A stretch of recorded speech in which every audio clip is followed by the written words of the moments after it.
P T I को मिला एक बड़ा रिलीफ। कप्तान पर आर्टिकल 6 बड़ों के लिए सरदर्द। पाकिस्तान की तारीख के 48 घंटे बहुत अहमियत के हामिल हैं। ये सब जानने के लिए वीडियो को आखिर तक देखें। वीडियो को शुरू करने से पहले आप मेरे चैनल को सब्सक्राइब करें और बेल आइकन को भी दबा दें ताकि आपको मेरी हर आने वाली वीडियो का नोटिफिकेशन मिल जाए। बिस्मिल्लाहिर्रहमानिर्रहीम। अस्सलामु अलैकुम।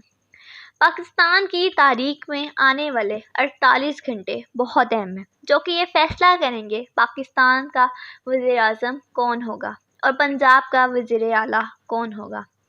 अगर नून लीग ये इलेक्शन जीत जाती है तो हमदा शहबाज वज़ीर आला पंजाब रहेंगे और साथ ही वफाक में शहबाज शरीफ की भी हुकूमत होगी। लेकिन अगर पाकिस्तान तहरीक इंसाफ 13 से 15 सीटें जीत गई तो फिर पंजाब का वज़ीर आला परवेज़ इलाही होगा, जो कि पाकिस्तान तहरीक इंसाफ का हमायत याफ्ता है, और साथ ही शहबाज शरीफ का वज़ीर आज़म पाकिस्तान रहना बहुत मुश्किल हो जाएगा, क्योंकि इसके बाद इमरान खान किसी भी वक्त पंजाब और खैबर पख्तूनख्वा की असम्बलियाँ तोड़ देगा, जिसकी वजह से मुल्क में इतने बड़े पैमाने पर ज़मीनी इलेक्शन करवाना नामुमकिन है। फिर पाकिस्तान को जनरल इलेक्शन की तरफ जाना पड़ेगा। ज़मीनी हक़ाइक़ से तो वाज़िया लग रहा है कि पंजाब का ज़िमनी इलेक्शन पाकिस्तान तहरीक इंसाफ जीत जाएगी, जिसकी कैंपेन चेयरमैन पाकिस्तान तहरीक इंसाफ इमरान खान खुद लीड कर रहे हैं, जो कि आज भी फैसलाबाद और लाहौर में 4 मुख्तलिफ जलसे कर रहे हैं।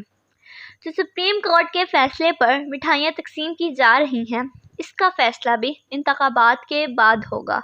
इक़्तिदार की कश्ती में बैठे हुए टोले तो इक़्तिदार के लिए किस किस से मदद मांगी है और इनकी मदद को कौन कौन आया है, क्या वो इनकी मदद कर सकेंगे, इस पे बात करेंगे। राना सनाउल्लाह और काबीना का कहना है कि स्पीकर को असम्बली हड़ताल करेंगे कि इमरान खान और इसकी पार्टी के खिलाफ इलेक्शन कमीशन को रेफरेंस भेजें, और इमरान खान और इसके साथियों साबका DP स्पीकर कासिम सूरी, साबका वज़ीर कानून फवाद चौधरी, सदर मुमलिकत आरिफ अलवी, इन सब पर गद्दारी का मुकदमा बनाया जाए। मैं आपको एक ब्रेकिंग न्यूज़ देती जाऊँ कि मौजूदा हुकूमत और पाकिस्तान में कोई भी सदर मुमलिकत आरिफ अलवी, फवाद चौधरी, कासिम सूरी और इमरान खान पर किसी भी किस्म का मुकदमा नहीं बना सकता।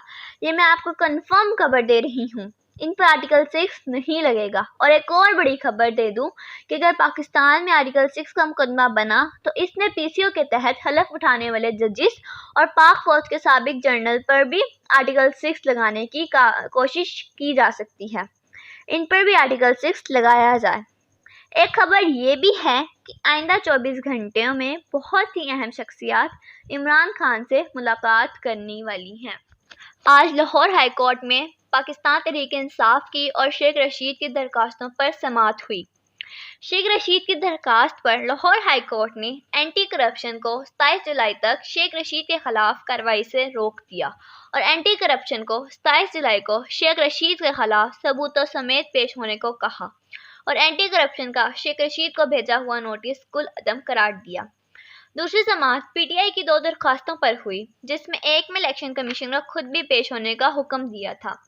लाहौर हाई कोर्ट में आज तहरीक इंसाफ का मौक़िफ़ जीत गया कि हुकूमत इलेक्शन कमीशन के साथ मिलकर धांधली कर रही है, क्योंकि अदालत में इलेक्शन कमीशन के नुमाइंदे ने यह तस्लीम कर लिया कि इंसानी गलती यानी 40 लाख जिंदा लोगों को मुर्दा जाहिर किया। ये गलती तो नहीं लगती, धांधली करके नून लीग को जितवाया जा रहा है। इलेक्शन कमीशन के वकील ने कहा कि हम इलेक्शन में पोलिंग एजेंट 2017 के कानून के मुताबिक उम्मीदवारों की मर्जी से होगी, जिसमें आज शाम तक हम उम्मीदवारों से मशावरत कर लेंगे। जिस पे जस्टिस साहिब ने कहा कि अगर इलेक्शन में किसी भी तरह की धांधली हुई तो आपके खिलाफ तौहीन अदालत का ऐसा केस बनेगा कि हुकूमत का कोई भी बंदा आपको नहीं बचा सकेगा। अल्लाह ताला मेरे प्यारे मुल्क पाकिस्तान की हिफाजत करे। शुक्रिया। अल्लाह हाफिज़। पाकिस्तान जिंदाबाद। और अगर आपको मेरी वीडियो पसंद आई तो आप मेरी वीडियो को ज़रूर लाइक करें और कमेंट में ज़रूर बताएं कि आपको मेरा तज़किया कैसा